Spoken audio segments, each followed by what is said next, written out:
Hello, bienvenue dans un nouveau vlog et bienvenue dans une nouvelle vidéo. Aujourd'hui nous sommes, je sais pas, lundi, on est lundi et j'ai 150 milliards de trucs à vous dire comme, alors ça c'est un chat qui joue, comme d'habitude. C'est toujours un peu le rush, je vous avoue, j'ai vraiment du mal à trouver un rythme entre vidéo, vlog. Alors je voulais vous faire des vidéos, des vlogs hyper courts. Au final je me rends compte que j'y arrive pas parce que j'arrive pas à les clôturer parce que j'ai toujours 150 milliards de choses à vous dire. Et je me dis, ah c'est bon, ça passe. Bon bref, on va arrêter ce petit speech de début. Mais je vous avoue que en ce moment, au niveau de mon rythme en fait de tournage de vidéos, de montage et en même temps les ENC en parallèle machin, j'ai vraiment du mal à suivre le rythme. On va commencer ce vlog en tout cas par 3 réceptions parce qu'il y en a 2 qui me sont arrivées aujourd'hui, une qui m'est arrivée vendredi, mais comme j'étais pas là ce week-end, je l'ai pas ouverte. Donc c'est parti pour la première enveloppe. Oh magie, c'est un livre fait exceptionnel, n'est-ce pas? Et cette lumière ne me met pas en valeur non plus. Oh que je suis contente.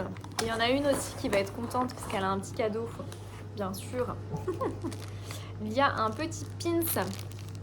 Est-ce que vous reconnaissez? C'est une prochaine parution des éditions Charleston. Il y a un petit pins que je vais aller tout de suite lui donner. Est-ce que vous reconnaissez? Une botte jaune avec des fleurs à l'intérieur. Voilà. Hop, c'est parti.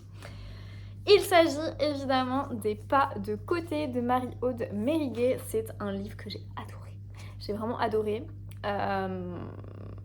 Au début, je me suis dit, oula, ça part bizarrement. J'ai un petit peu peur parce que dès qu'il y a une personne un peu âgée qui est avec une personne plus jeune où il y a cette espèce de relation d'amitié, j'ai un peu de mal souvent. C'est pas des histoires qui m'attirent en fait particulièrement, mais là j'ai adoré parce qu'il m'a vraiment touchée. Il a abordé énormément de sujets et pour vous dire, c'est un bouquin que j'ai mis dans mon bilan lecture du mois de l'année 2024. Je vous en avais parlé, je l'avais mis dans la catégorie du coup littérature française contemporain. Le grand roman des petits bonheurs, c'est exactement ça. D'ailleurs, c'est assez marrant, il y a Laura, effectivement, la plume de l'eau, qui est en 4e de couverture, beau, émouvant, addictif, une lecture qui m'a transportée du début à la fin. C'est vrai. Et finalement, j'aimais pas trop cette couverture. Moi, je suis pas hyper fan, en toute franchise, de cette couverture. On a pu notamment... vous entendez du bruit. On a pu notamment donner notre avis en fait sur cette couverture. Moi personnellement je n'ai pas forcément adhéré, mais le bleu est très joli. Je dois avouer que en fait c'est la botte dont je suis vraiment pas fan, mais le bleu est très très joli. Vraiment c'est une catastrophe quoi. C'est une catastrophe ambulante. Le bleu rend très très bien en tout cas. Et donc est-ce que... Oh, mais il y a des choses à l'intérieur, mais c'est quoi ça? Alors, il n'est pas dédicacé, mais nous avons un petit mot, j'ai un petit mot de l'autrice.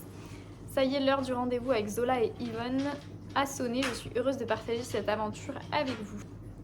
Et le marque-page avec la vie de Pauline derrière, Pauline Books, un roman poétique réel ancré dans la vie. Voilà, non mais franchement, il m'a vraiment touchée. Il était... La plume est très spéciale, je pense que soit on adhère à fond, soit on a du mal, très franchement. Alors je regarde si y a mon avis bien sûr, oui il y a mon avis. Ah je suis contente parce que franchement c'est l'une de mes meilleures lectures, donc ça fait toujours plaisir d'avoir son avis dans un des livres qu'on a adoré vraiment. Et donc du coup j'ai adoré ce récit empreint de poésie et de nostalgie, j'ai été traversée par une multitude d'émotions. Bon, c'est ce que je vous disais avec d'autres termes plus tôt, mais effectivement, c'est clairement un livre qui m'a transcendée parce que je me suis beaucoup attachée au personnage de Zola, qui est un des 2 personnages principaux qui se cherche, qui clairement, elle est trentenaire. Oh, non mais vraiment, mais j'en peux plus de mon chat quoi. C'était une très mauvaise idée de lui donner le pins parce que du coup, elle me l'a mis sous un meuble, je ne peux pas aller le chercher. Voilà. Il restera sous le meuble, ce sera la surprise quand on l'enlèvera. Donc oui, je me suis beaucoup attachée à Zola parce que j'ai trouvé que c'était un personnage d'une sensibilité extrême. Et pareil au niveau du récit en fait, à chaque fois on est sur des mots qui sont justes, qui sont empreints, comme je disais, de nostalgie, d'une certaine forme de poésie aussi. C'est un récit qui touche parce que c'est un récit qui, somme toute, est assez banal, assez classique. Hein. On suit Zola dans sa vie de trentenaire à Paris qui ment beaucoup, qui vit clairement dans le déni, hein, on va pas se mentir. Et pour sauver en fait, sauver un petit peu la face, mais bon, est-ce que c'est vraiment le cas? C'est un petit peu tout l'objet du roman. Est-ce que ça vaut vraiment le coup finalement de mentir à son entourage et de se mentir aussi à soi-même? Et c'est un roman où il se passe pas énormément de choses, je trouve. L'histoire d'amitié entre Yvonne, qui du coup est octogénaire, et Zola va naître. On va les voir en fait devenir amis, se confier, tout un tas de choses. On suit aussi l'histoire d'Yvonne hein, en parallèle de celle de Zola. Mais j'avoue que c'est plutôt celle de Zola qui m'a, je pense, le plus touchée. Pour le coup, même si celle d'Yvonne, à un moment donné, il y a un twist et on se dit, ok, c'est pas ce que j'imaginais de Yvonne et de son histoire en fait de vie. Et donc forcément, Zola, suite aux confidences d'Yvonne, va mettre en parallèle sa propre vie, ses propres choix. Et on suit beaucoup aussi hein, la famille de Zola, son entourage sont quand même relativement proches. Et en fait, il y a beaucoup de questions dont elle va se poser en fait finalement. Voilà, c'est ce qu'ils mettent dans la 4e de couve. Yvonne a aussi un secret, donc comme je vous dis, pour moi c'est le fameux twist. Toutes les deux à un moment donné, elles vont se retrouver dans la maison de famille, je crois, de Yvonne en Creuse. D'ailleurs très très drôle que ça se passe en Creuse, parce que forcément c'est ma région, donc je connais relativement bien. Et bon, je crois que en tout cas, le village n'est pas, pas vraiment...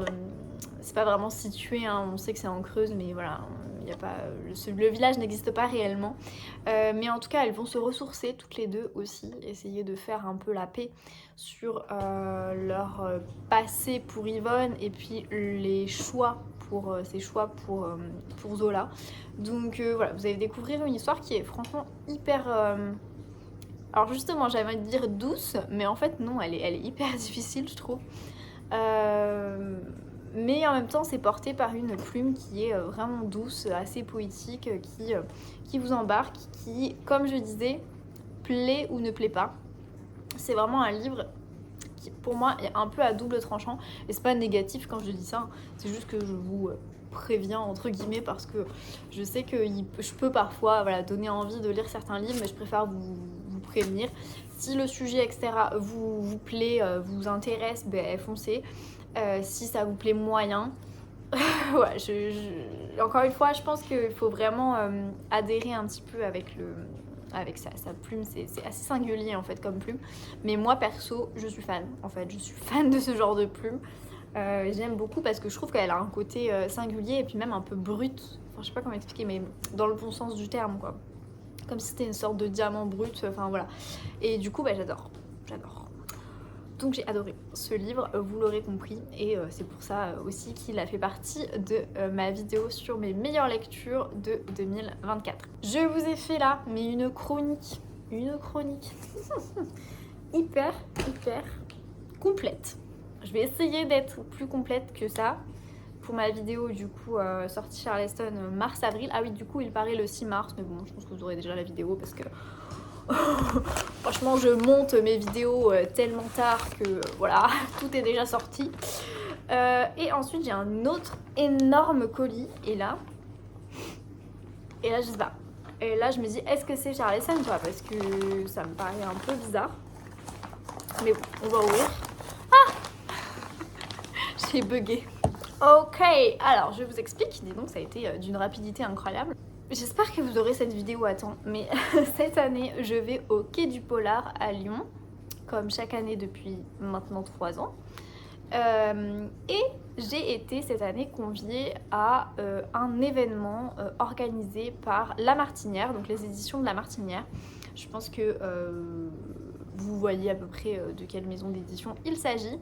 Et c'est un événement qui et select, je pense. Et donc ils ont invité que quelques personnes, machin. Et en fait, elle m'a tout simplement proposé de recevoir les livres des auteurs que je vais donc rencontrer lors de cet événement. Et je vous le donne en 100 000, n'est-ce pas? Les éditions de La Martinière, ça peut peut-être vous donner une idée de qui est édité aux éditions de La Martinière. Oula, le bandeau est parti. Eva, évidemment, c'est Eva. Alors par contre, je pense qu'il a un petit peu douillé au niveau du transport. Il est abîmé, je suis dégoûtée.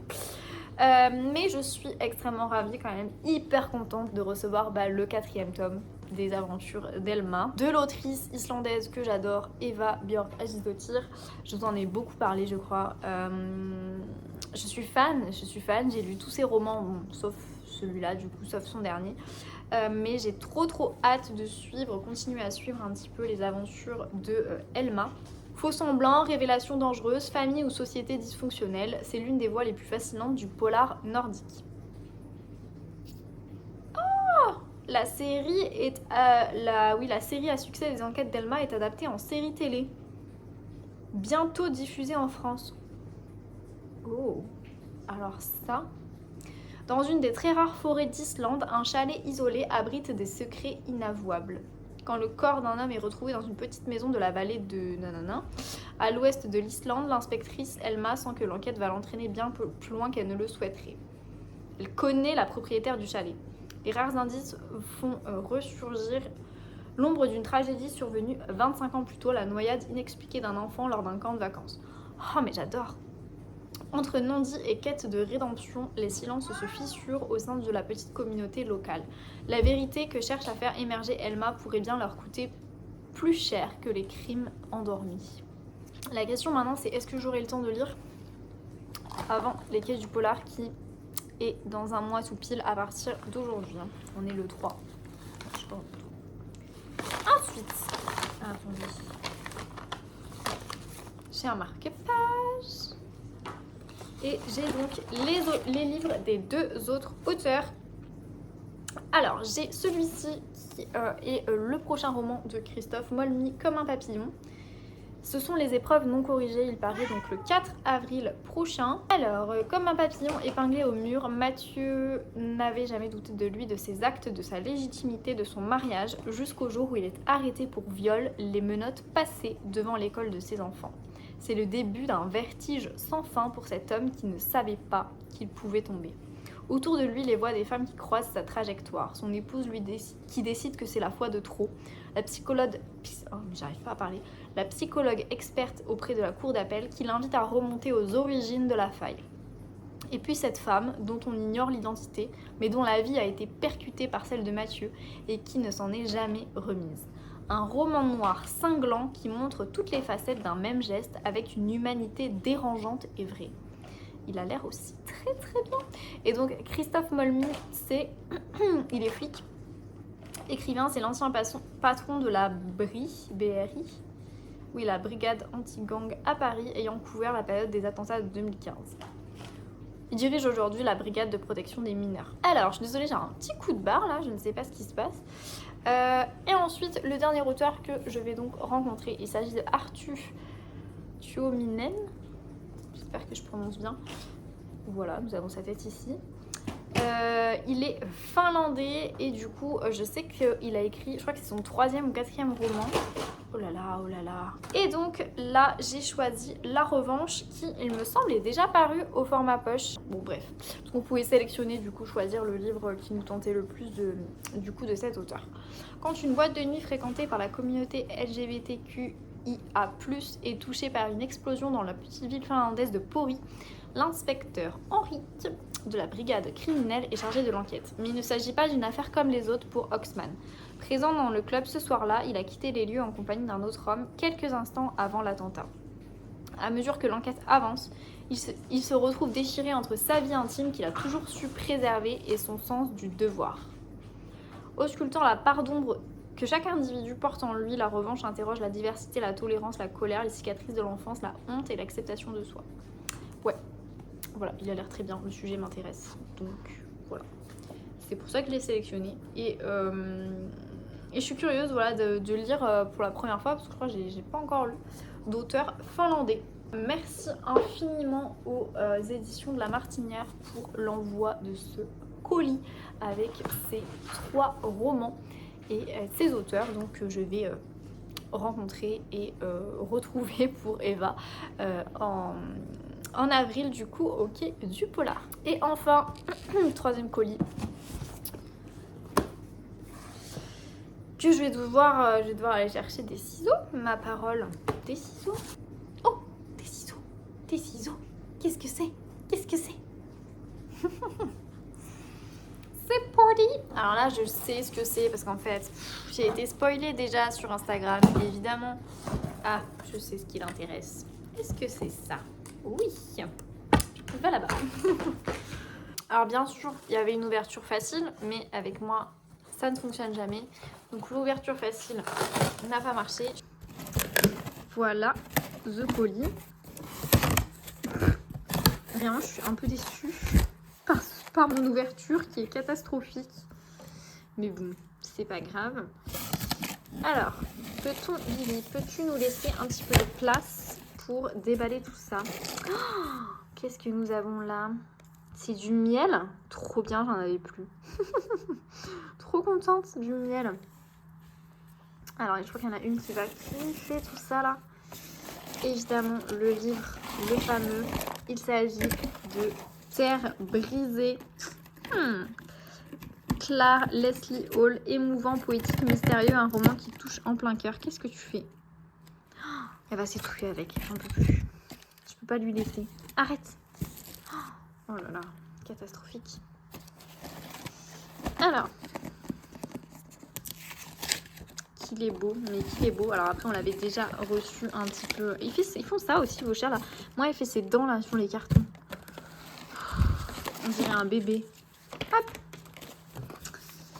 Il est sublime. Trop contente. Attends, pousse-toi. Non mais vraiment c'est une catastrophe de faire un unboxing avec un chat. Je vous parlerai ensuite du résumé et tout. Ce sera plus simple de finir un peu de déballer pour libérer la bibi. Oh, mais il y a des choses. C'est quoi ça? Oh, le marque-page. Il est un peu mat, le marque-page. Trop bien. Amour perdu, secret déchirant, une vérité qui va tout bouleverser. Vous allez adorer. Franchement, Terre brisée, moi je le conseille à tout le monde. Vous allez adorer. Calendrier à planter, c'est quoi ça?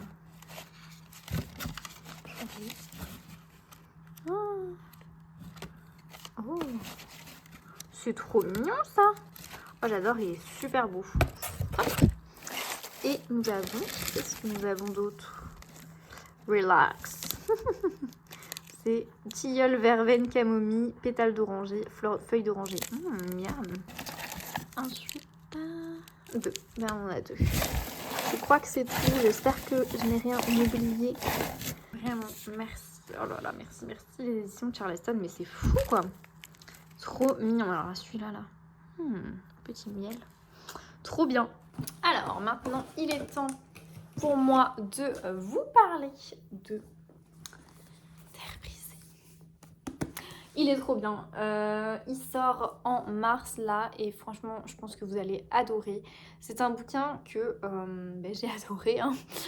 C'est un livre qui m'a transcendée parce qu'en fait on est sur une histoire hyper touchante, mais surtout je pense la structure du récit et qui le rend vraiment hyper addictif. Et le personnage, enfin les personnages de la ferme là, ils sont... Bref, c'est fou.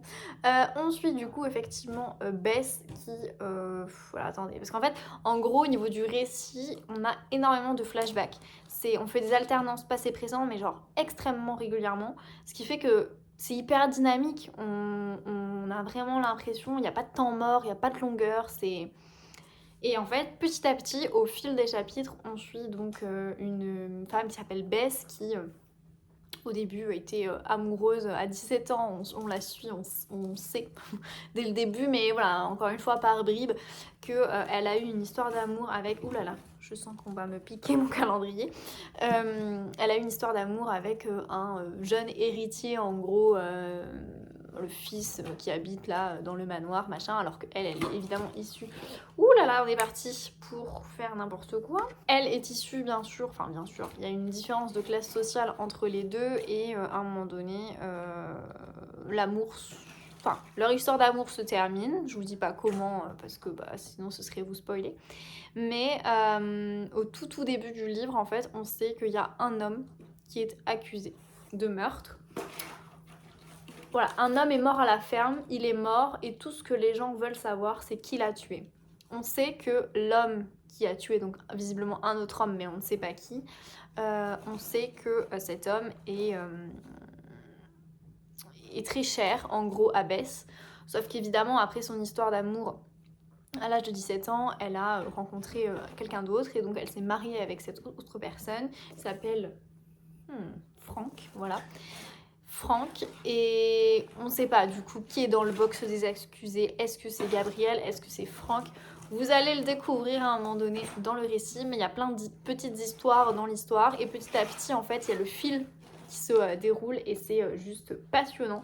J'ai trop aimé, vraiment. Enfin, j'ai trouvé qu'il était bouleversant, ce bouquin. On est sur des histoires de secrets, de famille un peu. On est sur des histoires où elle est mêlée en fait à aussi... il y a plein de... En fait, j'ai trop peur de vous spoiler, c'est pour ça que je vous dis pas trop les thématiques, mais on est dans la campagne anglaise. Pourquoi il y a un arbre sur la couverture? Vous allez le découvrir. Vous allez le découvrir. Non, mais il est vraiment chouette parce qu'il est très... La nature est omniprésente, il y a vraiment toute une atmosphère, une ambiance très particulière qui effectivement fait énormément penser, c'était sur le bandeau je crois, mais à Delia Owens. Enfin moi quand j'ai vu le film, je n'ai pas lu le livre de Delia Owens, là où chantent les écrevisses, mais on est un peu dans la même ambiance, le même univers. Si vous avez aimé, je pense, là où chantent les écrevisses, vous allez certainement aimer, à mon avis, Terre brisée, parce qu'on est un peu dans la même ambiance. À savoir, il y a des secrets, il y a des histoires d'amour, il y a des... Pareil, hein, dans là où chantent les écrevisses, il me semble que c'est une histoire d'un procès aussi, et là c'est la même chose. Enfin voilà, on est un peu sur la même... vibe, et il est vraiment très très bien. J'arrive plus à parler. Il est très très bien. Ça fait je ne sais combien de temps que je vous parle et j'ai toujours un chat qui, je sais pas, elle a une énergie folle. On va croire qu'elle dort toute la journée et qu'elle se réserve uniquement à moi. Donc je vais voir si ce sera la surprise, parce qu'à mon avis, à mon avis, quelle joie. J'ai trop aimé, vraiment. Puissants, vibrants et passionnés sont les maîtres mots de ce récit qui vous envoûtera du début à la fin. Putain, mais je suis en accord avec ce que j'ai dit. Lola Trenditch, Bess est un personnage auquel on s'attache tout de suite. Elle respire la gentillesse, on a juste envie d'être son amie, de la prendre dans nos bras. C'est vrai qu'on s'attache beaucoup, enfin, dès le début en fait, on s'attache à elle, clairement. Françoise, la vie en livre de Françoise. Une histoire passionnante, allégorique, brûlante et intensément romanesque. Vraiment, j'espère que ça vous dérangera pas tous ces bruits, mais je peux pas... J'ai un chat qui est d'une excitation folle ce soir. Marine, livre fleuri, j'ai eu l'impression de lire différents genres en un seul livre. Un mélange de drame, de romance et de thriller. Je ne savais pas dans quelle direction l'autrice allait nous emmener et c'était très plaisant. Clairement, on est vraiment sur à la croisée comme ça de certains genres littéraires comme la romance, le thriller ou qu'est-ce qu'elle a dit? Drame, oui. Oui, bon, drame, effectivement. Secret de famille, c'est drame. Oui, bon, d'accord. Bref, je vous le conseille à fond, à fond, à fond. Terre brisée, du coup. Foncez, vous le procurez parce qu'il est génialissime. Et je crois qu'il est en cours d'adaptation télé ou série. Véritable phénomène d'édition, le roman est en cours de traduction dans 25 pays et sera adapté au cinéma prochainement. Donc c'est vous dire vraiment l'engouement qu'il y a autour de ce bouquin. Je crois que l'engouement est surtout outre-Atlantique, outre-Manche, mais parce qu'elle est anglaise, hein, si je ne me trompe pas. Dans le Dorset, effectivement, elle vit dans le Dorset et l'histoire se passe en fait dans le Dorset aussi. On le sent, enfin c'est vraiment la campagne anglaise et C'est très prenant.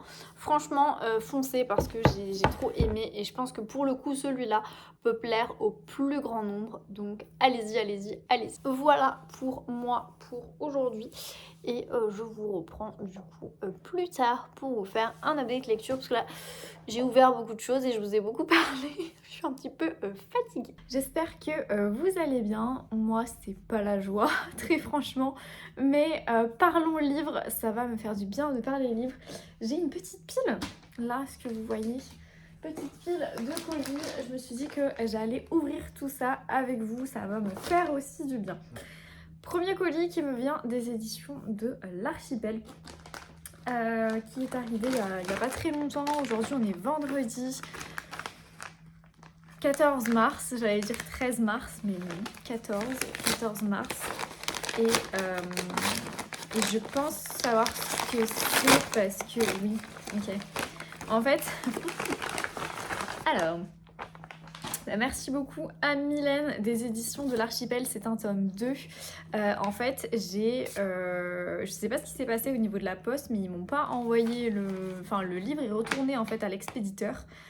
Donc trop bizarre. Et donc Mylène des éditions de l'Archipel m'a dit bah je comprends pas, est-ce que c'est bien ton adresse et tout? Je dis bah oui.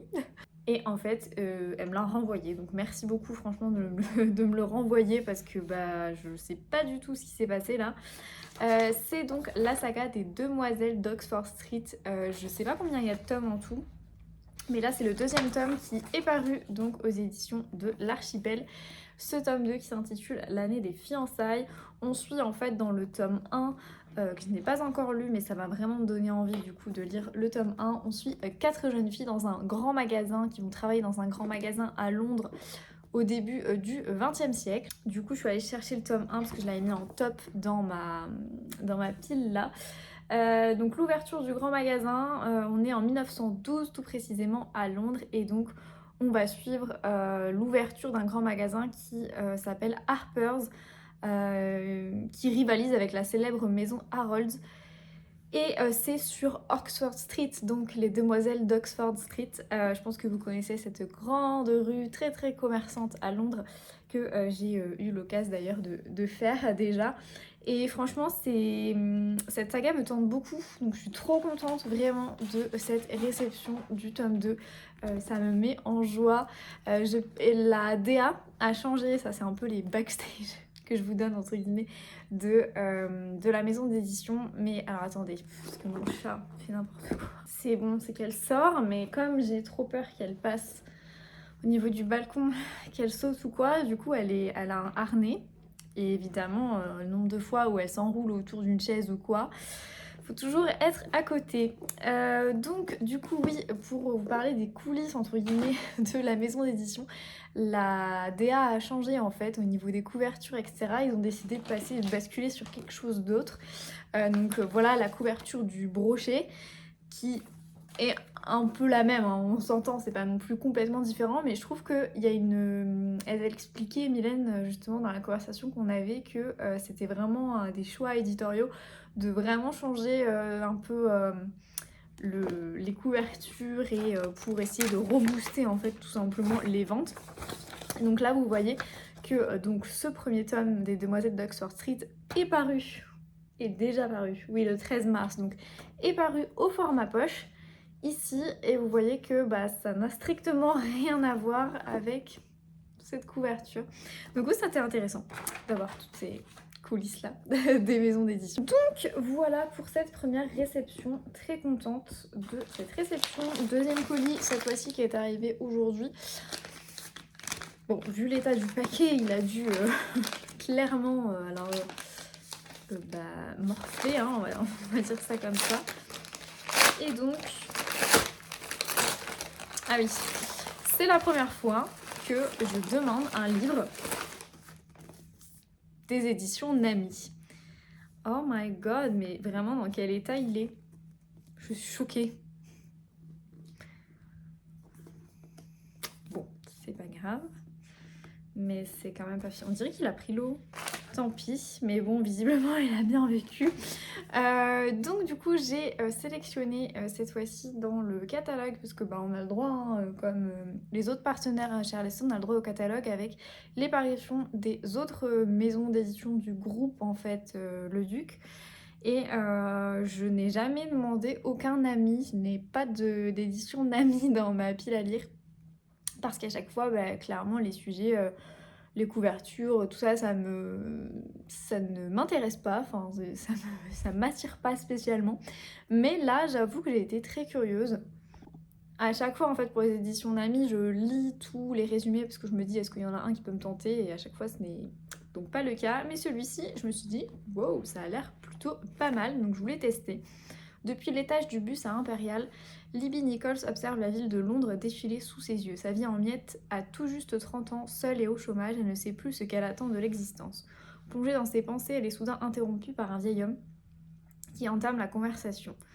Il lui raconte donc tout un tas de trucs et déterminée à aider Frank à retrouver son grand amour avant qu'il ne soit trop tard, elle comprend qu'il est aussi temps pour elle de vivre pleinement sa vie plutôt que de la regarder passer. Un roman touchant au charme so british qui nous rappelle que les rendez-vous manqués peuvent nous mettre sur le droit chemin. Et je pense qu'il résonne finalement extrêmement bien en moi en ce moment même, n'est-ce pas? Donc voilà, je l'ai pris parce qu'il me tentait bien. Et en fait, c'est assez marrant, mais j'avais jamais vraiment tenu de roman des éditions Nami là entre mes mains. Mais c'est un format broché, mais genre un petit brochet. J'avais jamais vu. Du coup, ça m'étonne. Mais franchement, très très bien. Et il y a peut-être d'ailleurs des... Oui, il y a des avis des lecteurs Nami. D'ailleurs, c'est super bien fait. Il y a le truc avec la... C'est joli et tout, trop bien.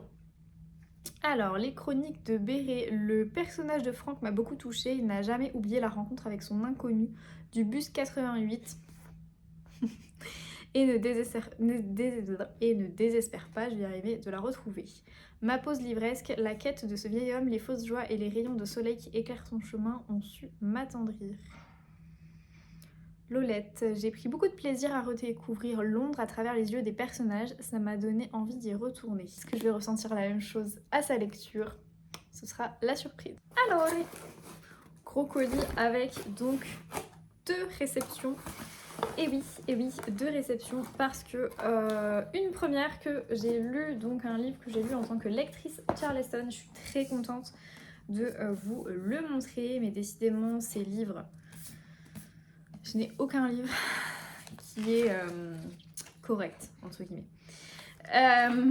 Donc, premier livre un peu abîmé, un peu voilà. Il s'agit de Kate Morton, L'Enfant du Lac, qui va paraître, je crois, qui est paru le 14, donc c'est aujourd'hui, donc il est paru, il est déjà en librairie, que donc j'ai déjà lu en tant que lectrice Charleston. Oh my god. Il est taché même. Mais qu'est-ce qui se passe? Alors je crois qu'il n'y a pas d'avis de lectrice, il me semble, hein. Ouais, c'est ça. Alors je ne sais pas pourquoi, comment c'est possible, mais il n'y a aucun avis de lectrice Charleston. Je sais pas d'ailleurs si on a une explication à ça, peut-être qu'on a eu, mais j'ai raté l'explication. En tout cas, je suis quand même contente de le recevoir parce que bah, ça fait un de plus, mais vraiment même là. Bon, bref, ça fait donc un de plus effectivement pour mon aventure de lectrice. Et je suis très contente parce que j'avais bien aimé ce livre. Il est question d'un... On est dans les... Ouais, au niveau de l'Angleterre, dans les années 30. On est... En fait, il y a plusieurs temporalités. On est à la fois dans les années 30, à la fois dans les années 2000... Début 2000, je crois. Quelque chose comme ça. On suit une flic, on suit une écrivaine qui va... en gros être liée parce que c'est son frère qui a disparu dans les années 30 et la policière arrive et entend cette histoire et a envie en fait d'enquêter sur cette histoire, etc. Ça déterre plein de secrets de famille, vous vous en doutez, parce que c'est le petit frère qui avait 2 grandes sœurs, je crois.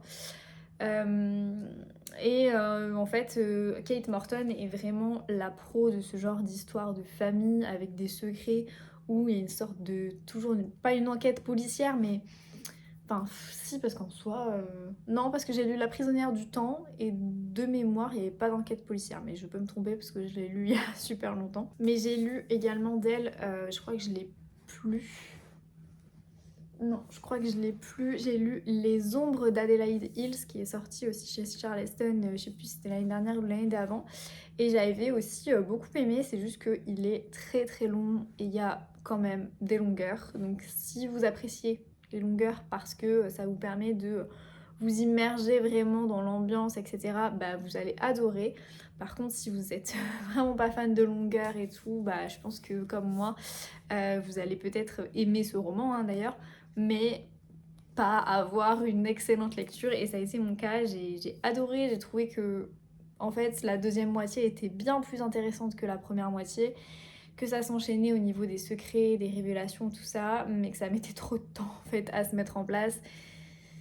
C'est vraiment ce que je reproche à Kate Morton parce que sinon à chaque fois j'aime beaucoup ces ambiances, ces univers là de manoir, de secrets de famille, où il y a une espèce de tension, il y a des trucs un peu bizarres, où les personnages sont quand même bien décortiqués, bien analysés. Enfin vraiment j'aime beaucoup comment sa plume en fait et comment elle décrit toute l'histoire à coup de nombreux flashbacks parce qu'on retourne à chaque fois dans le passé et on en apprend un peu plus.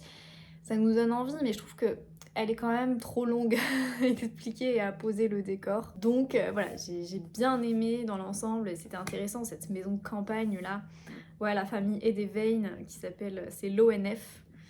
L'ONF, impeccable, étincelante, prête pour la fête tant attendue de la Saint-Jean. Mais lorsque minuit sonne et que les feux d'artifice illuminent le ciel nocturne, un drame se produit. Le petit Théo, 11 mois, disparaît soudainement. La police remue ciel et terre, mais l'enfant demeure introuvable. Inconsolable, la famille Edevane quitte l'ONF pour toujours et la maison tant aimée est laissée à l'abandon. Dans une espèce de maison comme ça, manoir abandonné, c'est vrai qu'on le ressent assez rapidement. 70 ans plus tard, une jeune inspectrice londonienne fascinée par la disparition décide de reprendre l'enquête. Mais à mesure qu'elle découvre les secrets que renferme le domaine, elle éveille l'hostilité d'Alice Edevane, qui est la grande sœur de Théo, devenue romancière à succès. Là aussi, il y a tout un truc avec son métier, sa manière de faire, de construire les histoires et tout, c'est intéressant en vrai. Révélant les secrets un à un à la manière de poupée russe, Kate Morton nous entraîne au cœur d'un mystère envoûtant. Je n'aurais pas mieux dit, c'est vrai que ça fait vraiment poupée russe parce que bah y a des histoires dans les histoires, c'est très... je trouve que c'est assez complexe quand même comme intrigue, mais en même temps l'ensemble est intéressant. Donc voilà, et franchement je trouve que la couve est très jolie, vraiment très jolie. Donc je vous conseille quand même si vous êtes fan de romans historiques parce qu'il est vraiment bien. Mais voilà, je reste vraiment sur ma faim au niveau des longueurs. Et il est déjà paru en soi, hein. Là c'est une réédition du coup broché chez Charleston, mais il est déjà paru en poche, hein, L'Enfant du Lac. Voilà. Je sais pas si c'est une retraduction ou pas, mais voilà. Et dernier livre du coup que je réceptionne, il s'agit de Dernier bateau pour l'Amérique de Karine Lambert. C'est un livre en fait qu'on nous a proposé en tant que lectrice Charleston, mais c'était en option. Donc bien sûr je n'ai pas eu le temps de le lire. Mais voilà, je l'ai quand même sélectionné parce que je le trouvais vraiment très intéressant au niveau de la thématique. On va suivre du coup l'autrice qui apprend la mort de sa mère qu'elle n'a pas vue depuis 20 ans. Et cette disparition marque le point de départ d'une plongée dans sa généalogie pour comprendre celle qui ne lui a jamais dit qu'elle l'aimait. Au fil de son enquête, le romancière découvre les secrets enfouis d'une famille russe ashkénaze, plusieurs fois déracinée. La vie qu'on ne lui a pas racontée, elle décide de l'imaginer. Tout commence en 1940 lors de l'invasion de la Belgique par l'Allemagne quand Germaine, jeune pianiste prodige, est contrainte de fuir avec les siens. D'Odessa à Anvers, de Marseille à Ellis Island, de New York à Bruxelles. Entre récits historiques et quêtes identitaires, les mots nous embarquent dans un passionnant voyage intérieur. Bruxelles, pardon. Décidément. Les villes belges, désolée, je n'ai jamais été en Belgique et j'avoue que j'ai pas l'habitude du tout. Et donc on a quand même des avis de lectrices parce qu'il y a des courageuses qui ont eu le temps de lire ce bouquin. Notamment Marine Livre-Fleury, ce roman explore avec sensibilité des thèmes universels, l'exode, l'abandon, la résilience, les relations mère-fille, forcément. Un roman poignant qui touche au cœur par son authenticité et sa profondeur. Avec une plume douce et sensible, ce récit autobiographique nous embarque pour un voyage passionnant. Léa, lecture du dimanche. Folle de livres, une quête bouleversante entre exil et réconciliation avec une écriture fluide et poignante. Karine Lambert explore les blessures de l'exil, les silences familiaux et le poids des héritages invisibles. Ce récit résonne comme une ode à la mémoire et à la résilience. Voilà, c'est pour ça qu'il me tentait bien. J'aime bien ces trucs d'histoires de famille, hein, on reste dans la thématique. Les histoires de famille et des secrets, des trucs un peu cachés, tout ça, tout ça. Et je pensais pas aussi court. Après c'est un poche, mais... Ah ouais, il n'y a même pas de remerciement de l'autrice. D'accord, bon, très bien. 357 pages. Quand même, quand même. Il me paraît petit, mais en fait, il l'est pas tant. Voilà, du coup, pour mes réceptions, ça en fait beaucoup. Et j'ai vu qu'il y a un colis qui va arriver demain aussi. Donc, je vous ferai l'ouverture un peu plus tard. Mais c'est très chouette, ça me met du baume au cœur, en tout cas. Et je vous retrouve plus tard, je pense, pour mon update lecture.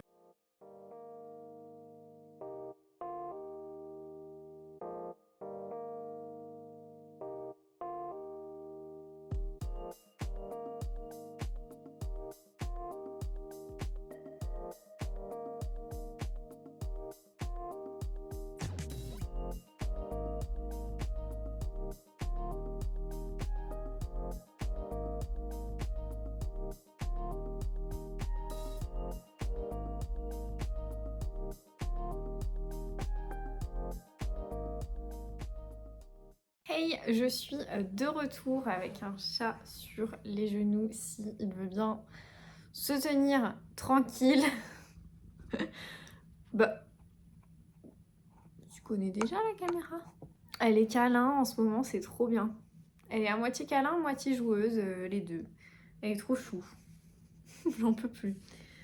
Je reviens parce que du coup j'ai une réception à vous voilà, j'ai une réception à vous montrer et ensuite je vais vous faire un petit update lecture parce que bah, ça fait longtemps et que là j'ai l'impression que ce vlog ce n'est qu'un déballage de toutes mes réceptions, mais franchement j'en reçois beaucoup en ce moment, vous l'aurez compris, parce que avec l'aventure des lectrices Charleston, il y a beaucoup de livres qui sortent au mois de mars et et au mois d'avril, donc quelque part c'est un petit peu normal. Réception Le Duc, donc Charleston, je sais vraiment déjà ce que c'est parce que ça m'a été spoilé, on se spoil ensemble en fait. Systématiquement, il y a toujours quelqu'un qui reçoit le livre avant moi et qui le poste sur Instagram, donc... mais bon, ça fait partie du jeu. Et donc, il s'agit du nouveau roman de Cynthia Kafka, Au train où va la vie. On est effectivement sur un road trip. Et c'est un bouquin que j'ai bien aimé dans son ensemble, même si je ne peux pas parler d'excellente lecture, clairement. C'est un livre très feel good pour moi. Un peu trop feel good et vous savez que avec moi les feel good ça passe ou ça casse. Je dirais pas que ça a cassé sur celui-ci parce qu'en fait la deuxième moitié rattrape vraiment la première moitié. Je trouve que dans la deuxième moitié du roman les sujets sont plus profonds, plus intéressants, mais la première moitié ça m'a un petit peu fait grincer des dents de temps en temps. Après voilà, c'est un avis très personnel hein, encore une fois. Je vais ouvrir parce que ouais, il y a plein de trucs à l'intérieur. C'est trop mignon, il est dédicacé. Merci beaucoup. J'ai vu d'ailleurs Cynthia Kafka en... Je me demande si c'était pas à Limoges l'année dernière. Donc The Petit marque-page. Et effectivement, Pour qu'elle revienne est sorti en poche. Et celui-là par contre, Pour qu'elle revienne est génialissime. Je vous le conseille à fond. C'est donc le deuxième. Moi, j'ai pas lu d'autres romans de Cynthia Kafka. Et on a un billet de train, effectivement. Billet à composter avant l'accès au train Charleston Express. Ben oui. Et oui, parce que évidemment, c'est une histoire qui se déroule en grande majorité dans un train. La première moitié en fait du récit se passe dans un train et on suit 4 personnages qui vont se lier d'amitié. En apparence en fait tous les opposent, enfin je dirais pas que tous les opposent, mais c'est vrai que quand on est comme ça régulièrement dans les trains, vous savez quand on est dans les quatuors familiaux là, le carré familial en fait des trains, on ne lit, enfin on ne se parle pas forcément, mais parfois ça arrive qu'on croise voilà finalement d'autres personnes et à qui on peut d'ailleurs échanger des banalités ou pas. Personnellement, ça m'est déjà arrivé d'être dans un quatuor et puis d'avoir en face de moi, c'était pour un déplacement professionnel, et d'avoir en face de moi deux enfin, je crois que c'était le quatuor, enfin le carré familial de l'autre côté de... Oui c'est ça, parce qu'on était en carré avec du coup d'autres personnes de mon entreprise et à côté il y avait un carré où là elles étaient 4 et en fait elles étaient gérantes d'une entreprise, d'une petite boutique je crois de bijoux sur Arcachon si je me trompe pas. Et effectivement c'était d'ailleurs le train en question qui c'est Paris-Bordeaux, alors là pour le coup c'est Paris-Hendaye si je me trompe pas, voilà, mais en fait c'est la même ligne de train et moi je faisais donc Paris-Bordeaux et donc elles en face au carré familial donc elles étaient en train de faire en fait tous leurs bijoux, elles étaient venues à Paris pour acheter donc de quoi confectionner les bracelets etc. Et donc du coup c'était assez drôle parce qu'on a pu échanger et j'ai même eu droit à un bracelet offert, donc voilà, comme quoi il y a des petits moments de vie comme ça, c'est hyper agréable et touchant quelque part de découvrir des nouvelles personnes en fait tout simplement. Et c'est clairement l'objet de ce roman. Vous l'aurez compris, donc la première moitié, les 4 personnages finalement se retrouvent dans le carré familial. Dans le carré familial il y a 2 sœurs, une adolescente et une octogénaire si je me trompe pas, ouais 82 ans. Et chacune évidemment elles ont des vies différentes, elles ont des objectifs de vie différents et à ce moment là de leur vie elles sont toutes un peu les 4 à une espèce de tournant et elles vont se lier d'amitié, vous l'aurez compris. À un moment donné le train, sans trop vous spoiler mais voilà, le train est arrêté sur la voie et en fait elles décident de s'évader, s'échapper, alors attention ne pas refaire, mais elles décident de partir parce que elles ont leur raison d'arriver toutes les 4 à Hendaye en temps et en heure. Et donc du coup j'avoue que le pitch est assez original, pour le coup voilà, je trouve que c'est un pitch assez sympa qui change et puis comme je vous dis ça me parle vu que je connais très bien cette ligne de train et voilà, on a tous, enfin je sais pas si vous avez l'habitude de prendre le train. Personnellement je n'ai plus l'habitude parce que maintenant j'ai ma voiture et j'avoue que j'utilise beaucoup ma voiture, mais j'avais fut une époque, je voyageais énormément en train quand j'avais pas de voiture etc. Et franchement c'était toujours des moments très fun. Personnellement j'aime les trains, voilà, j'aime bien en fait effectivement l'ambiance que ça dégage. Pas forcément les gares en elles-mêmes, même si je trouve que les gares aussi c'est un lieu de vie très intéressant. Je crois que c'est d'ailleurs Cynthia Kafka aime aussi hein, du coup les gares etc. Mais non, je trouve que, enfin moi j'ai rencontré du coup plusieurs personnes dans le train. J'ai pu échanger comme ça plusieurs fois en fait avec des gens dans le train et je trouve que il y a un côté accessible en fait des gens dans le train. Je sais pas comment expliquer mais on est bloqué en fait à côté de quelqu'un pendant 2, 3, 4 heures et donc des fois on noue comme ça un peu des relations éphémères j'ai envie de dire. On n'échange pas forcément de numéro de téléphone ou quoi, mais juste on a des petites relations comme ça, des petites discussions éphémères et je trouve que c'est très fun. Bref, j'arrête la parenthèse perso, mais j'aime bien cet aspect-là. Et je trouve qu'elle l'a plutôt bien représenté dans ce livre. Après, ce n'est pas une excellente lecture pour moi parce que au vu des sujets abordés qui sont quand même très difficiles, je sais pas si je peux trop... Non, je peux pas trop vous en dire. En plus, il est court, donc c'est pour ça. En fait, quand je l'ai lu, je sais pas pourquoi, je le visualisais beaucoup plus épais, ce bouquin. Mais en fait, il est très court, donc je me dis que je vais peut-être pas vous dire de quels sont vraiment les sujets qui sont abordés dans ce bouquin. Et par exemple, chacune, sans se l'avouer, chacune espère ne pas arriver trop vite à destination, mais aucune n'avait imaginé qu'un scandale, ok. Entre rencontres, confidences et sororité, le nouveau roman de Cynthia Kafka nous entraîne dans un drôle de voyage à travers le sud-ouest, plein de surprises et d'émerveillements. Bon, sud-ouest, oui, avec un grand mot. quand même, je trouve. Mais du coup, effectivement, il est vraiment, vraiment intéressant ce bouquin. Surtout si vous êtes fan de Cynthia Kafka, je pense que vous allez aimer. Voilà, je trouvais juste que les sujets étaient abordés de manière un peu trop légère et j'avoue que j'aurais aimé qu'il se passe moins de temps dans le train. En fait, j'aurais aimé qu'il soit découpé autrement. En gros, dès le début, je trouve qu'on s'attache quand même aux personnages. Voilà, ils ont chacun leur histoire personnelle, leurs blessures, leurs fêlures.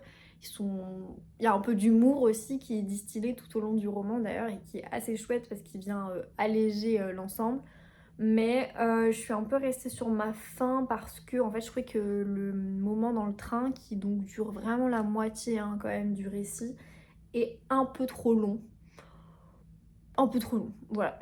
Parce qu'en fait la deuxième moitié est hyper intéressante, c'est là où vraiment les personnes finalement, enfin les quatre du coup se livrent, se confient un peu plus j'ai envie de dire, et du coup là c'est intéressant et là il ressort vraiment des sujets, des discussions qui portent à réfléchir. Et là, c'est chouette. C'est juste, voilà, je trouve ça dommage que ce soit arrivé un peu tard à mon sens. C'est vraiment tout ce que je reproche à ce roman, c'est un peu cette construction-là en fait. Même si j'ai quand même saisi ce que voulait nous transmettre l'autrice et je trouve il est très intéressant. C'est un roman qui change un peu aussi, original.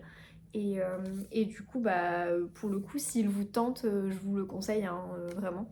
C'est juste que, pour moi, encore une fois, ce n'est pas une excellente lecture. J'étais un peu... Au début, vraiment, je me suis dit, ça traîne dans le train, ça va pas le faire. Et la deuxième moitié m'a surprise, mais... Voilà, donc bien, mais pas de waouh, quoi. Et d'ailleurs, je suis en train de voir, je n'ai pas regardé les avis des lectrices. Alors, il n'y a pas mon avis dedans, mais somme toute c'est assez normal parce que voilà, je sais pas combien je l'ai noté, mais je l'ai pas noté 8, enfin plus de 8 sur 10, donc voilà, assez classique. Je crois que j'ai mis 6 sur 10 au moment où... Ouais, parce que voilà, bon bref. Léa, lecture du dimanche, ce roman est doux, drôle et teinté de poésie. Les mots de Gaël, coup de cœur pour l'histoire, coup de cœur pour la plume, coup de cœur pour les personnages et coup de cœur pour les messages portés. La plume de l'eau, j'ai passé un moment tellement agréable dans ce roman, il se dévore, se savoure et se vit tout ça seulement en quelques heures. L'écriture précise et tendre capte avec justesse ces moments où les destins s'entrelacent. Mélanie, folle de livres. Et Marine, livre fleuri, je me suis rapidement attachée à chaque membre de ce quatuor improbable où chacune apporte quelque chose. Odessa, pardon, addict au livre. Comme à son habitude, l'autrice a ajouté une bonne dose d'humour à son histoire et c'est parfaitement amené. C'est pas faux, c'est bien amené. Et donc vous avez les autres romans de Cynthia Kafka qui sont parus en poche. J'ai celui-ci là. Le meilleur rôle machin. Je le garderai peut-être pour Noël du coup, parce que c'est un roman de Noël. Et j'ai un autre, parce qu'avant elle était éditée chez l'Archipel, et sont sortis d'ailleurs en poche 2 ou 3 de ces romans chez l'Archipel, parce que là c'est les poches Charleston. Donc celui-ci je vous conseille pour le coup, pour qu'elle revienne, il est vraiment bien. Alors vraiment bien. Un peu léger et tout, mais très bien amené, vraiment je vous le conseille à fond. Et j'ai Contre vents et secrets, je crois, dans ma pile à lire. Voilà, donc en vrai je continuerai quand même à lire Cynthia Kafka parce que je suis vraiment fan de sa plume. Je trouve qu'il y a vraiment un truc qui est intéressant, voilà, que j'aime bien dans sa plume, mais à voir en fait comment les sujets sont abordés. En tout cas c'est très chouette. Ah, une gare, c'est une immense scène sur laquelle chacun joue sa propre partition au train où va la vie, Cynthia Kafka. Ouais, j'aime bien aussi en vrai les gares, j'aime bien. Donc c'est cool. Merci beaucoup Charleston pour cette chouette réception. Je m'en vais maintenant faire ma photo. Je suis un petit peu à la bourre sur les chroniques. sur les photos, tout ça, tout ça. Donc j'essaie de me rattraper là ce week-end parce qu'après les week-ends sont chargés. Le week-end prochain, enfin pas celui-là du coup, mais pour moi le prochain c'est genre dans 2 semaines. Je sais pas ce que vous dites. Parce que il y a 2 teams. Il y a la team qui dit le week-end prochain genre ce week-end et la team qui dit le week-end prochain de la semaine d'après. Moi, le prochain, c'est la semaine d'après. Mais il y en a plein qui disent genre pour ce week-end, bref. Ce week-end, tranquille. Donc, je vais pouvoir essayer d'avancer et tout. Week-end prochain, je rentre à Limoges. Et le week-end encore d'après, c'est les quais du Polar. C'est déjà les quais du Polar, mais c'est trop cool. C'est toujours un événement que j'aime beaucoup. Et là, ça y est, cette année, j'y retourne. Avec du coup mon amie Mathilda que vous avez déjà vu à chaque fois sur les vlogs qui est du polar. Donc on y va toutes les deux et donc j'ai très hâte, ça va être très bien. Je vous fais un update lecture parce qu'on est quand même là pour parler lecture, n'est-ce pas?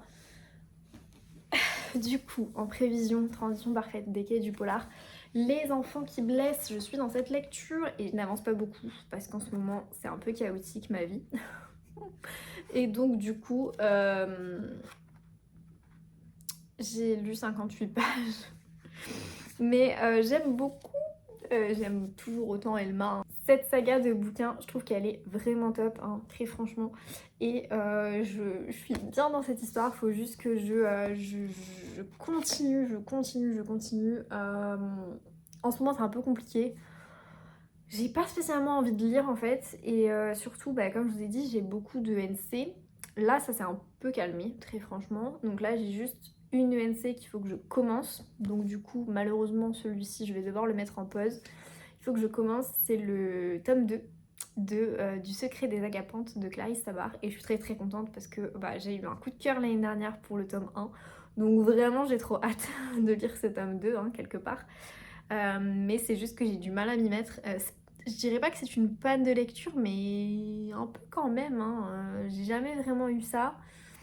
J'ai jamais connu ça en fait depuis que je suis sur les réseaux. Ouais, je sais pas. Le soir, je rentre, j'ai pas envie de lire et c'est un peu embêtant. C'est un peu embêtant en toute franchise. Donc c'est une sorte de panne de lecture. Et ça m'embête. Mais bon, je me dis que si je me force un petit peu à prendre mon livre, peut-être que l'envie reviendra aussi. Souvent, quand j'ai des espèces de mini comme ça, panne de lecture, c'est ce que je fais. Je me force un peu en fait à lire mon bouquin. Je me consacre des moments entièrement dédiés et tout. Mais là, j'avoue que c'est une panne qui est un peu plus importante que d'autres pannes que j'ai pu avoir. Donc, bon, décidément, nous sommes sur la journée confidence. Donc, bon, bref. Je suis en papier sur donc les enfants qui blessent et j'aime bien mes 58 pages quoi. Et sinon en lecture audio. Alors je viens de me rendre compte que du coup j'avais oublié de vous en parler, mais j'ai lu en audio À l'ombre de Winnicott de Ludovic Manchette et Christian Niemiec. Je crois que je l'ai basculé sur mon bilan lecture de mars. Pourtant j'ai lu... Attendez, on est quel mois? Oui, on est mars. Alors que je l'ai lu en grande partie en février. Enfin, je l'ai écouté du coup en audio. J'avais pris ce livre, alors attendez, c'était quand? Brive 9-11-2024, donc ouais, à Brive. Ces deux auteurs, voilà, j'ai adoré leurs deux précédentes parutions. Je trouvais que c'était toujours très bien fait. Et donc j'étais curieuse de découvrir. Et oui, je vous en ai pas parlé dans le vlog d'avant, donc je vous en parle maintenant. C'est un bouquin que j'ai bien aimé dans son ensemble. Mais je sais pas, je trouve qu'il est un cran en dessous, pour moi que les deux autres. Les deux autres, j'ai vraiment adoré.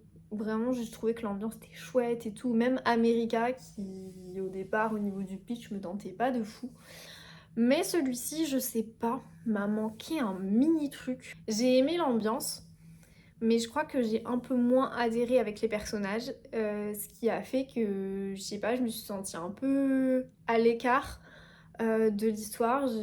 J'avais pas... Enfin, en fait, je trouvais que même au niveau de la construction et tout, il y avait des longueurs dans le pitch. Enfin, j'en sais rien en fait, je sais pas trop comment expliquer, mais Je trouve que c'est un peu spécial. Mon ressenti sur cette lecture est vraiment spécial. J'ai aimé l'ambiance, j'ai aimé le pitch et tout machin, mais un peu long, un peu longué, un peu contemplatif. Alors je pense que c'est voulu pour créer cette atmosphère, etc. On suit du coup plusieurs personnages. On est dans un manoir dans le Sussex pardon, en Angleterre en 1934. Et en fait, on suit des personnages, on suit un couple en gros qui vit là. Ils sont assez récents, je crois, dans le domaine. Ils ont repris ou racheté un manoir, machin. Donc ils viennent, en fait, on a la vie des domestiques, on a leur vie. Et aussi, on a leur fils qui s'appelle George et qui est aveugle. C'est un enfant qui a...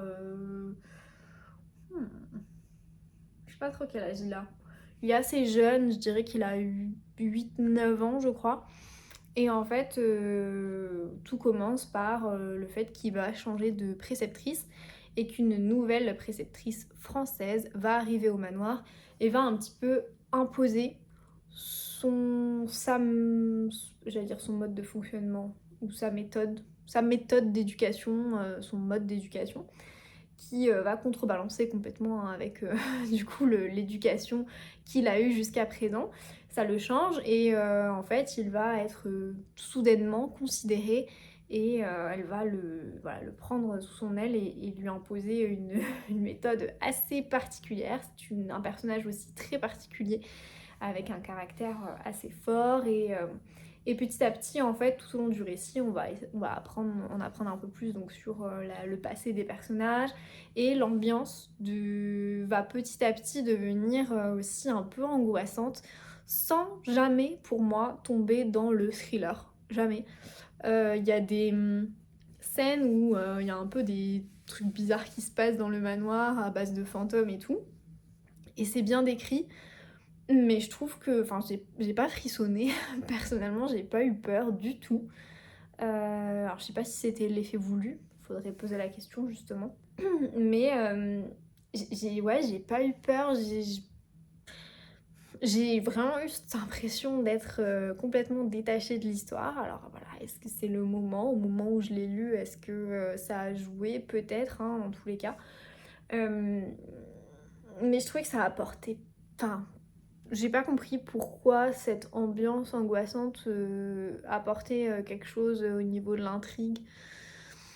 Oui, parce que bah à la fin, voilà, je peux pas vous dire la fin, mais oui, ça apporte quelque chose parce qu'au niveau de la fin, on a donc les explications, tout ça, mais sans avoir 50 milliards d'explications et ça, bah, c'est vraiment propre aux auteurs, hein, je trouve. Pareil, hein, dans Alabama et dans America, ils laissent quand même une porte relativement ouverte à la fin et j'apprécie vraiment ce genre de fin. Il y a des gens qui aiment pas du tout quand c'est pas fermé. Moi j'aime bien, je trouve que ça laisse une part belle à l'imagination et c'est cool. Mais franchement, je pourrais pas vous dire ce qui m'a manqué. Mais il m'a manqué, ouais, l'immersion était là. Mais je trouvais qu'il se passait pas 150 milliards de choses et pourtant il est relativement long, il y a des discussions, à un moment donné la maîtresse de maison elle fait un club de lecture, tout ça, enfin on se dit c'est cool mais je sais pas, je trouve que c'est un peu platonique, pas platonique mais plat au niveau des rebondissements et du dynamisme, voilà ce que je voulais dire. Pas très dynamique en fait comme lecture. Donc voilà, bah c'est pas une lecture excellente et pour moi bah, c'est le livre que j'ai finalement, oula vous avez vu un peu la suite, mais c'est pas le livre que j'ai le plus apprécié voilà, des deux auteurs et je suis la première un peu tristoune hein, parce que j'aime beaucoup ce qu'ils font, mais là je trouve que c'est un peu long. C'est un peu long, ça aurait mérité pour moi d'être plus court en fait parce qu'il y a des passages un peu longués et ça fait pas peur, enfin je sais pas, j'ai pas eu peur. Mais voilà, je sais pas, je suis pas passée complètement à côté parce que je vous dis, j'ai quand même bien aimé, je trouve que le pitch est un peu original et tout. En fait, on est un peu sur le même avis que Au train où va la vie, même si les genres sont complètement différents. Les histoires complètement différentes, mais c'est bien, mais j'ai pas eu l'effet waouh que je pense, j'espérais vraiment. Donc voilà pour mon avis sur À l'ombre de Winnicott. Je sais qu'il est je dirais pas encensé sur les réseaux, mais qui a eu quand même une bonne presse. Bah écoutez, ça arrive, hein, on peut pas tout aimer, donc moi ça n'a pas été excellent. Et je suis en pleine lecture audio du coup aussi du Bal des Folles, hein, vous l'aurez compris. Les livres de Mappal, vu que j'ai beaucoup de NC, Charleston, etc., j'essaye au maximum de les passer en audio parce que j'ai le temps aussi. Vu que j'ai un temps de trajet qui s'est rallongé là, je passe beaucoup de livres de Mappal pour pouvoir avancer en audio. Et donc je suis dans le Bal des Folles. Alors j'avoue que j'avance pas beaucoup sur cette lecture parce qu'elle est, je trouve, un peu... pas anxiogène, mais c'est vrai qu'elle est difficile, hein, c'est pas une lecture facile. Je crois que j'en suis à vraiment au début, il me semble que je suis à 30%, quelque chose comme ça. Et la sortie est... Je crois que la sortie poche, c'était quand? Ça m'a fait rappeler. J'avais vu du coup Victoria Mas à Brive en 2022, donc il y a 3 ans. Ça fait 3 ans que ce bouquin est dans ma pile à lire. Mais c'est pas grave, c'est ok. Franchement, c'est ok. J'aime bien, mais comme je vous dis, je le fais un peu traîner parce que je trouve que l'ambiance et l'histoire est vraiment difficile. On suit 2 filles en fait, une qui est déjà à la Salpêtrière, donc en 1885, qui du coup est un peu je dirais pas la muse, mais la folle, entre guillemets, préférée de Charcot, si je me trompe pas, oui, de Charcot, donc du professeur ou docteur, je me souviens plus. Charcot qui donc étudie leur pathologie, on va dire ça comme ça. Même si, bon, on sait très bien qu'à l'époque, on enfermait à l'asile les femmes pour un petit peu tout et rien. Même si, bien sûr, dans le lot, certaines avaient des pathologies, attention. Mais il y en a beaucoup qui étaient un peu enfermées parce qu'elles étaient gênantes, machin, qu'elles causaient du déshonneur à la famille, tout ça, tout ça. Et donc du coup, en parallèle de cette fille, on va suivre une autre jeune fille qui, elle, du coup, est emmenée par son père à la Salpêtrière directement parce que, en fait, elle voit des esprits. Alors on y croit pas. En tout cas, dans ce roman, elle voit les esprits et donc pour cette raison, son père dit qu'elle est folle et donc il va l'emmener à la Salpêtrière. J'en suis vraiment à ce moment-là et clairement, c'est dans la 4e de coupe. Voilà. Donc, dans ce livre terrible et puissant, Victoria Mas choisit de suivre le destin de ces femmes victimes d'une société masculine qui leur interdit toute déviance et les emprisonne.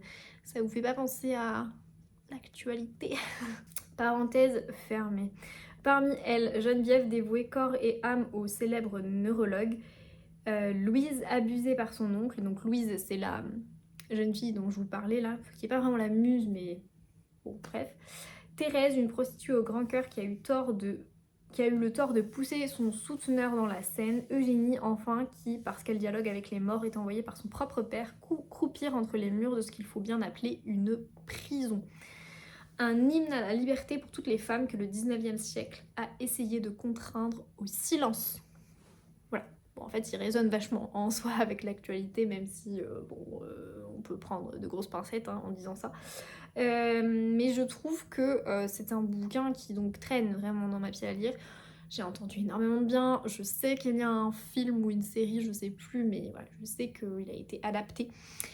Et voilà, il fallait que je le lise à un moment donné, et j'avoue que après ma lecture du coup d'À l'ombre de Winnicott, j'ai sorti ce petit roman parce que en vrai je me suis dit que ça allait se lire vite, alors que pas du tout, comme je vous dis en ce moment, j'arrive pas à lire. Mais je le trouve, en tout cas en termes au niveau de la plume, au niveau du rythme et tout, je le trouve vraiment bien. J'ai hâte de savoir comment ça va se finir, mine de rien. Et surtout, je trouve que les personnages sont très attachants. J'aime ce type de roman aussi, des romans historiques engagés. Voilà, donc franchement, je pense que ça peut vraiment me plaire. En tout cas, pour l'instant, ça me plaît bien. Donc malgré le sujet, on s'entend. Donc voilà pour mon gros update lecture. J'ai suffisamment parlé et je vous reprends, je pense, plus tard pour vous faire vraiment mon update lecture un peu finale. Si j'arrive à avancer sur les enfants qui blessent.